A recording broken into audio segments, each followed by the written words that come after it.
দেশ বিদেশের বাছাই করা খবর নিয়ে সর্বদাই সত্য সন্ধানী ই নিউজ ভারত।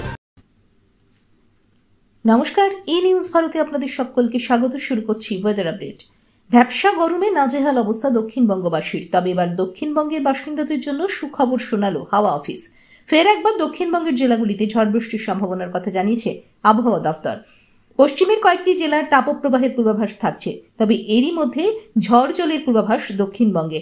হাওয়া অফিস বলছে, সপ্তাহান্তেই আবহাওয়ার বড়সড় রদবদল ঘটবে দক্ষিণবঙ্গে।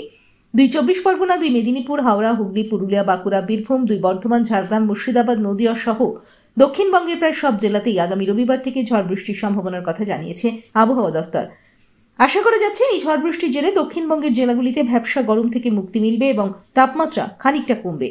আগামী রবিবার থেকে কলকাতায় বৃষ্টির পাশাপাশি থাকবে ঝোড়ো হাওয়ার দাপট। অন্যদিকে দার্জিলিং এবং কালিম্পংয়ের পাশাপাশি উত্তরবঙ্গের অন্যান্য জেলাগুলিতে আগামী রবিবার পর্যন্ত বিক্ষিপ্তভাবে ঝড় বৃষ্টি চলবে।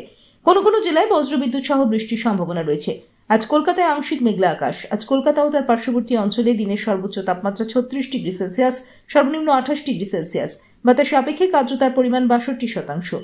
অনুভূত তাপমাত্রা 43 ডিগ্রি সেলসিয়াস। ব্যুরো রিপোর্ট, ই নিউজ ভারত।